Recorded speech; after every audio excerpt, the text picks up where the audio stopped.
जय हिंद। आप देख रहे हैं बिंद प्रदेश टीवी में। मेरा सवाल बेहद बड़ी खबर के लेकर के आया हूं।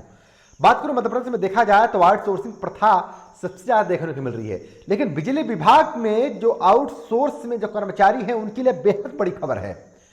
और खबर क्या है आपको भी सुनकर के होश उड़ जाएंगे। हाल ही में कैबिनेट में 75,000 के आसपास जो सूत्र बता रहे हैं उस नियमित भर्ती के लिए खबर आ रही है, और उस खबर में कहीं ना कहीं जो सीधा असर होता है तो आउटसोर्स के लिए फायदे की भी बात है और बुरी भी बात है। बुरी बात यह है कि आउटसोर्सिंग प्रथा खत्म हो जाएगी, और फायदे की बात यह भी है कि सूत्र बता रहे हैं कि 50% का आरक्षण भी सामने देखने को मिल सकता है। हालांकि इसकी मांग भी तेजी से उठ चुकी है, जिम्मेदारों के कानों तक भनक भी पहुंच चुकी है। लेकिन 3-4 माह के बीच में जो भर्तियां होनी है उससे ठीक पहले एक पत्र जारी हो गया। उस पत्र के बाद में आउटसोर्सिंग के चेहरों पर खुशी सी लहर छा गई है। वो पत्र भी क्या है मैं आपको दिखाऊंगा भी, लेकिन पूरा मसला क्या है वो भी आपको बताऊंगा। देखा जा रहा है कि आउटसोर्सिंग के गले में सबसे ज्यादा तलवार अटकी हुई है। कोई भी दुर्घटना हो जाए या फिर कोई भी अनहोनी हो जाए, लेकिन आउटसोर्सिंग के लिए लगातार सवाल दागे जाते हैं। आउटसोर्सिंग की समस्याओं पर लगातार आंदोलन देखे जाते हैं, लेकिन उसका सीधा प्रभाव हुआ इस बार कैबिनेट में इसकी मांग जो है तेजी से उठी, और इस कैबिनेट में चर्चाएं भी हुई और पक्ष में एक बड़ा कठिन निर्णय भी लिया गया।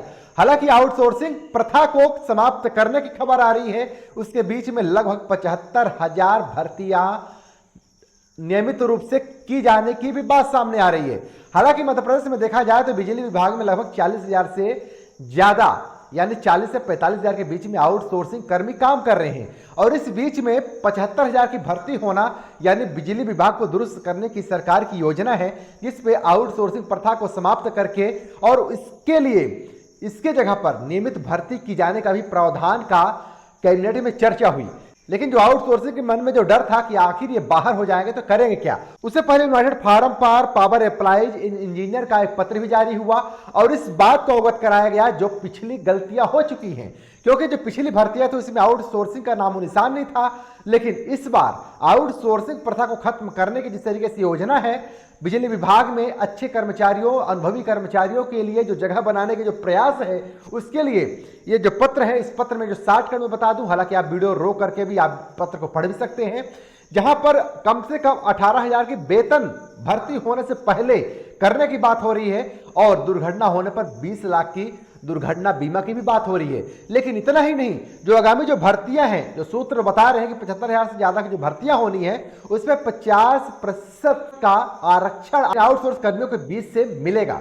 इसमें देखने को मिल सकता है, विषय में लिखा है मध्य प्रदेश की विद्युत वितरण कंपनियों में कार्यरत आउटसोर्सिंग कर्मचारी हो तो अस्थायी नीति बनाकर अनुभव के आधार पर नियमित भर्ती में 50% आरक्षण देने एवं वेतन वृद्धि करने के संबंध में इस बार यह साफ प्रतीत हो रहा है कि अगर आप इस वीडियो को अगर ट्रेंडिंग में लाते हैं, सरकार के कानों और आंखों में अगर ये भनक ये पहुंचती है कि यह समस्या वास्तव में आउटसोर्सिंग के लिए विकट है, हमें 50% की जगह देनी चाहिए, तो जब व्यूज और शेयर मात्र से ये निर्णय हो जाता है, ये निष्कर्ष निकल जाता है कि इनको क्या करना चाहिए।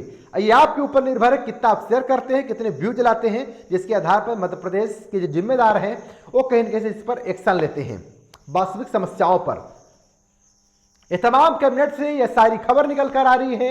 ये बड़ा सुनहरा मौका आउटसोर्सिंग कर्मियों के लिए मिल सकता है।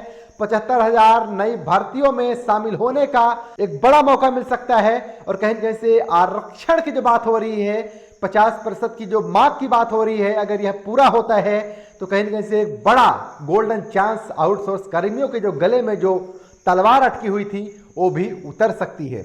चलिए तमाम तस्वीरों को करके आप ही क्या रहे कमेंट में बताना भूले। ऐसी तमाम बड़ी खबरें, लेटेस्ट खबरें, आप सबकी जरूरतमंद खबरें बिंदु प्रदेश टीवी में शामिल किया जाता है।